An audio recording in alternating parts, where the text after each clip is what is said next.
All right, so how do we come up with good variable names? And not only variables, but how do we come up with good names for sprites, objects, sound effects, scripts, any sort of resource that we're working with in GameMaker? How do we come up with a good name for that? In this video, I'm going to briefly show you how I like to name my resources and how I like to name my variables so that not only do they make sense, but so that I actually get a added piece of functionality that GameMaker provides to me.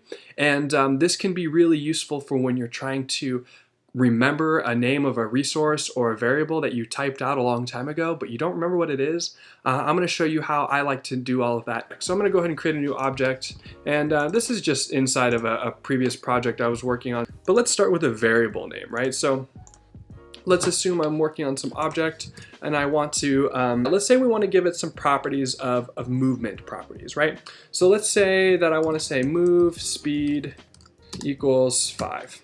Okay, so now we've just given this, created this variable called move speed. Move direction equals 25 or 20. Okay, so now we've started to name some variables. And as you'll notice that these are very descriptive. They tell me everything I need to about it. It's not overly too long, and it's pretty straightforward. Now let's say I wanted to come up with a variable called time to move. All right, so this is the time that the player can move. So I'm gonna say time to move, and this is going to be equal to some time in which the player will move. So we'll say 200 steps. All right, so we're going to look at these and we're going to say, okay, these seem to be really great, and it makes a lot of sense what these variables are named. But I'm going to actually suggest that we name this variable, move time. Now you might look at this and say, okay, but what difference does it make? We've named these variables. We can name them whatever we want. We're going to call them later. It doesn't matter. And ultimately, yes, it doesn't really matter. But by naming it move time versus time to move, we get to use GameMaker's prediction text in order to try to remember some of these variables later on. So let's say you're later on in a piece of code, right? We're in some other chunk of code and we want to modify a move property, but we don't remember off the top of our head what is the name of that move property that we wanted to say. Well, if it's called time to move and we don't remember that right away, it's going to take us forever to try to think of it. We're going to have to go back and look through the code. We might have to do a search and find through the whole project. But if we named it move time, what we can do is we can start to type out move, and we know that we have all of these properties here that GameMaker is predicting for us as possible options. Now, if I wanted to call it time to move, well, it wouldn't show up here in this prediction. But by naming the subject of the variable first and then naming the details afterwards, we are able to use this prediction to try to figure it out. So all we have to do is we just, we know this is this is some property assigned to movement, but I don't remember what property it is. I can just say move, and then I can see all of the properties that are assigned to movement. Now this is I think is a really great way to name your variables because you get a lot of feedback straight from GameMaker on trying to help you remember how to type it out. You can use the autocomplete and it speeds up development a lot. So now that's how we can go about naming variables, but we can use this method of designing names for our scripts as well. And I think this is a very useful technique. So I'm going to go ahead and kind of show some of these scripts I have named in this project to demonstrate. So this is an asset I'm working on that I'll hopefully come out with in a couple weeks. It is a dialogue system.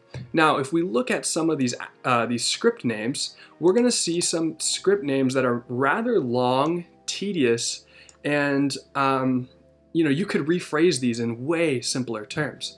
So here, for example, we could take a look at our script and we see NPC dialog talk from array, NPC dialog talk stop. And you look at this one and you say, oh, this is kind of awkward. Dialog talk stop. Why don't you just say NPC dialog stop talking? That would make more sense from a semantic perspective.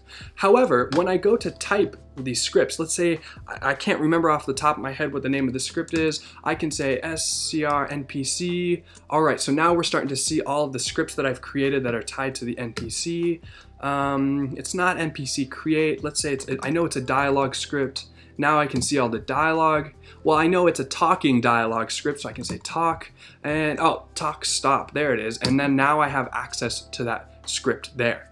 If we go through and look through some of these other scripts that I've created, I name all of them in this same format where I put the subject first, the big picture idea first, and then I break it down into smaller details, but I make sure that I kind of create all of these resource names in parallel. So if we look at it, we can see draw text effect, normal. Now this would make more sense to say draw normal text effect. But then if I wanted to do this next one, I'd say draw caps text effect or draw anger text effect. But when we come down to type it and we say draw underscore whatever, we have to make sure that we hit anger or caps or normal as the next word. But if we don't know it off the top of our head, I can come through here and I can say scr draw text effect, and now I can see all of the different text effects that I have available. I'll show a couple more examples here. You can see dialog main add, main has one, has any, main get one. And so here's where I was talking about I like to break it up into big subject first, little subject, and then sub-properties of it, right? So here we say scr npc dialog, and we know it's a dialog main, and then we have all of the the methods that we can perform on the main dialog. Now the reason I don't name this scr npc main dialog is because I have another set of dialog called quest dialog. And so if I were to name these scripts main dialog add, main dialog has one, and this script quest dialog add, quest dialog delete one, I would have to know that quest and main come before the dialog when I'm typing it out. Rather, instead, by implementing it like this, all I need to know is that I can just say scr npc dialog, and now I can start to break it down. Well, is this a main dialog or is this a quest dialog? Oh, well, I don't remember. I'm gonna look through here. Oh, it's a quest dialog. So I can type quest, and now I can see all of the functions that I could perform on the quest dialog. Again, this might be a little tedious to type out, and this might look a little weird, and it might sound weird to say some of these things, but by naming variables and scripts and resources in this manner, we get to use this autocomplete function that allows us to not only remember some of these names that if we have thousands of scripts or thousands of variables might be easy to forget, but it just it's really nice to be able to just kind of type out the properties and the sub-properties in a way that kind of gets information back from the game. So you're not trying to fight GameMaker, but you're using GameMaker's functionality more to your advantage. The same thing I would say is very true for sprites. So here I did this in the sprite names as well. Instead of naming it name card for text box or input text box, SPR input text box would have made a lot of sense. But instead I say SPR text box input, name card, scroll, bar, frame, all of these follow-ups that make sense when I start typing it. And if I don't remember off the top of my head, I can use the autocomplete for it. All right, guys, if you enjoyed this video, be sure to like it and subscribe. Check out the links in the description to see some of the stuff I have going on. And I will see you in the next video.